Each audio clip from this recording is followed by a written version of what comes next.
Hi everyone, it's Katrina. Number 10. Kila Kitsak mummies. The 8 best preserved mummies ever discovered in North America are called the Kila Kitsak mummies, and they were uncovered in Greenland. To be completely honest, calling them mummies is a bit of a stretch. They actually look more like petrified skeletons with a thin layer of skin left. Rather than looking like the image of a mummy you might first imagine, these bodies were never wrapped in bandages, but instead buried in the very clothes they were wearing when they died. These ghoulish bodies were discovered by a pair of brothers hunting for birds in 1972. They found the ancient and abandoned Inuit settlement of Kila Kitsak untouched for hundreds of years. Inside the settlement were piles of stones, burial cairns with the bodies of the mummies underneath. The Inuit had never intended to mummify their dead. It's the cold climate and perpetual ice that kept them immaculately preserved, looking as if they'd only died weeks ago. There were 6 female mummies, one of a young boy and one of a very young baby. All of them died around the year 1475. The women were heavily tattooed across their faces and foreheads, dressed in clothing made from reindeer and seals. But the most disturbing thing is that the infant mummy had been buried alive. In Inuit tradition, when a mother passed away, any small child she was caring for had to be buried with her even if it was healthy. It was practical at the time because babies couldn't survive without the mother to take care of them. In this case, it looks like something happened to the child's mother, and the little baby was buried along with her, ultimately succumbing to the same mummified fate. Number 9. The Viking Blood Eagle. The Viking Blood Eagle was one of the most horrific tortures ever devised. It was brutal, but did it actually happen? If you've seen the show Vikings, you'll know what I'm talking about. For those who don't know the Blood Eagle, it was allegedly practiced by the Nordic people during the Viking Age. The problem scholars have had with this form of torture is that it's so barbaric and painful, it's hard to believe it was ever performed on a person. It was so excruciating and extreme that many scientists have doubted it was even possible to pull off. I don't want to go into too much gory detail, but it involved opening a person's rib cage and bending it upwards and pulling out the lungs, hanging them over the ribs so it looked like a pair of demonic bloody wings. Clearly, this tortuous death would be excruciating, but the only evidence we have of it happening comes from poems from the 11th to 13th century. The victims were always caught in battle, but only the worst of the worst were said to have been given a blood eagle. No actual blood eagle victims have ever been found by archaeologists. However, that doesn't mean that they didn't exist. Scientists now say it was definitely possible. A recent study had researchers evaluating the practice of the blood eagle one step at a time. They found that yes, knives the Vikings used would have been able to peel back the skin and muscle. They found the Vikings could have used a barbed spearhead to unzip the ribs from the spine. As gruesome as it is, the Vikings may very well have actually tortured people by pulling their lungs out of their back. The only thing that changes between the myth and reality is that scientists say the victim would have been dead long before their ribs were even broken. Do you think this practice actually existed, or is it just a frightening tale? Let me know your thoughts in the comments. Number 8. The Lords of Mayan Hell. In Maya mythology, Xibalba is hell. At least, it was the closest thing the Maya had to hell. It was more like the underworld, translated from the Maya language to mean place of fright. It was ruled over by the gods of death and their helpers, with its entrance once believed to be located in the country of Guatemala. Hundreds of years ago, the Maya actually believed they could walk into the depths of the underworld by strolling through the mouth of a cave in what is now Coban, Guatemala. There are also cave systems in Belize that may have been seen as back entrances into Xibalba, the place of fright. But just what exactly did the underworld look like to the Maya?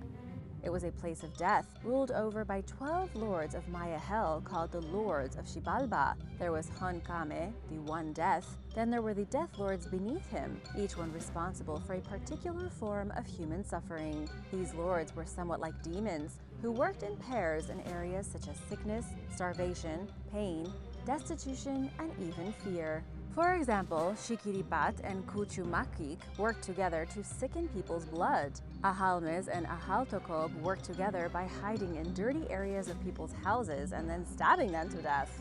All kinds of bad things happen here, so you didn't want to get anywhere near this place. Number 7. Ancient human burial. According to scientists with the Max Planck Institute for the Science of Human History, the grisly remains of the oldest human burial in Africa were just found in the back of a cave. The bones belong to a child who died 78,300 years ago in East Africa. The investigators found her in a deep, sheltered part of a mysterious cave that was occupied for 80,000 years. Human beings actually lived in the darkness of this cave until as recently as 500 years ago, when they finally stepped out into the light. Researchers have named the girl Mtoto, which means child in Swahili.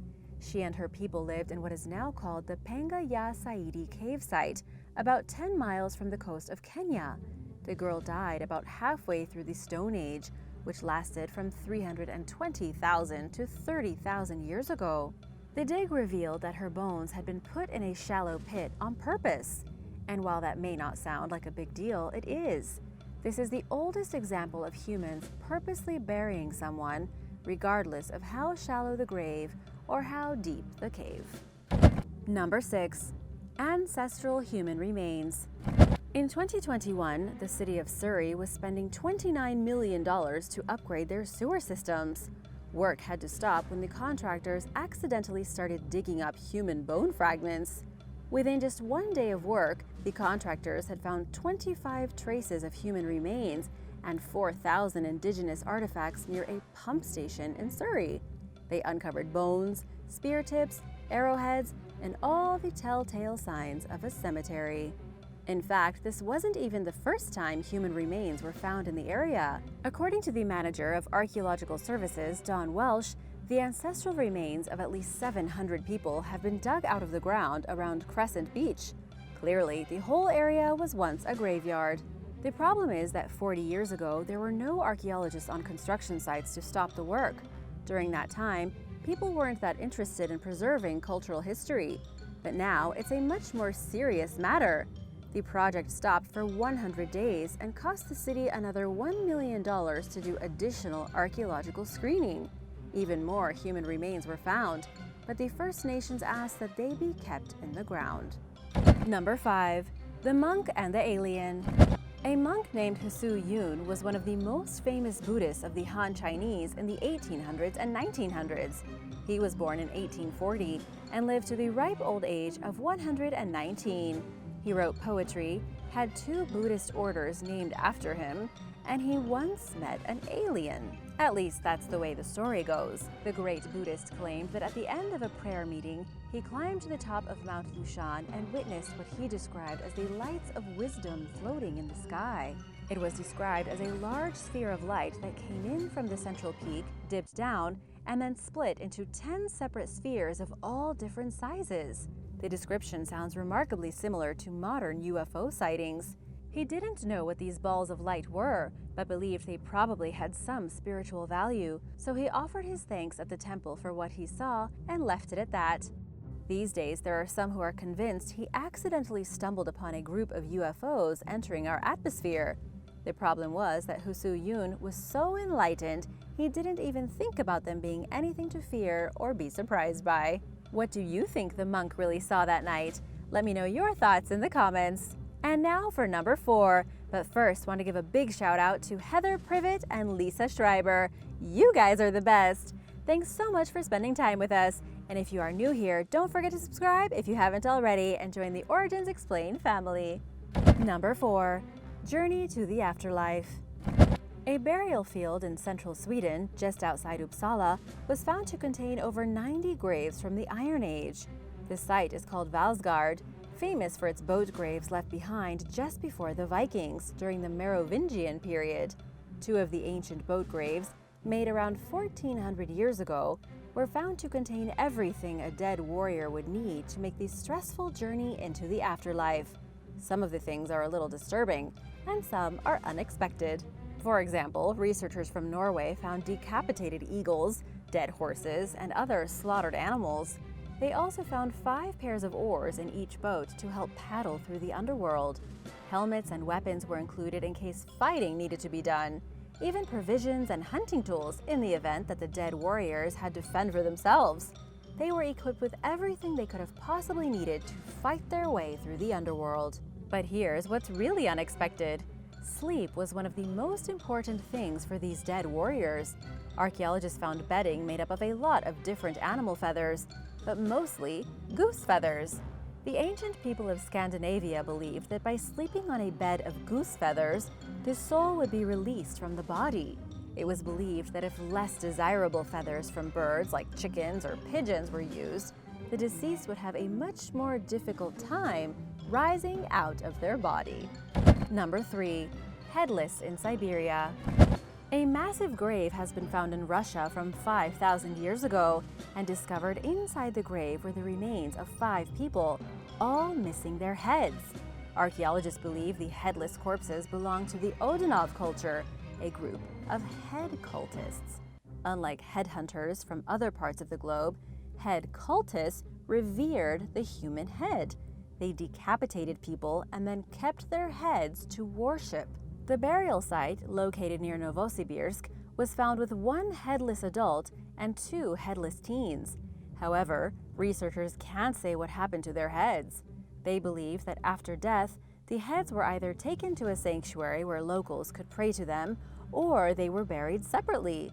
This means that somewhere, still undiscovered, there may be more of these headless bodies and the skulls themselves as a result of the Odinov people and their unusual practices. Because the Odinov culture lived during the Bronze Age up to around the 16th century BC, they didn't keep written records of their beliefs and practices. All we know is that they lived in the forests of Russia, alongside rivers and creeks. They clearly buried their deceased without heads, taking them back to sanctuaries to worship. But what happened to the heads after that? It remains a total mystery. Number 2. Mummified Llamas. In Peru, archaeologists found the elaborately decorated remains of mummified llamas that were sacrificed hundreds of years ago. It was the Inca who killed these llamas, perhaps as offerings to appease local tribes after they invaded their land. As you probably know already, the Inca didn't dominate huge parts of Peru and the Andes Mountains peacefully. They invaded, they killed, and they took land by force. But when they conquered a certain area, they still had to deal with the surviving locals. To do this, sacrifices and ceremonies were often held. The favorite animal for the Inca to sacrifice was the llama. It held great meaning to the Inca people, and so they saw it as one of the most valuable life forms they could kill ritualistically.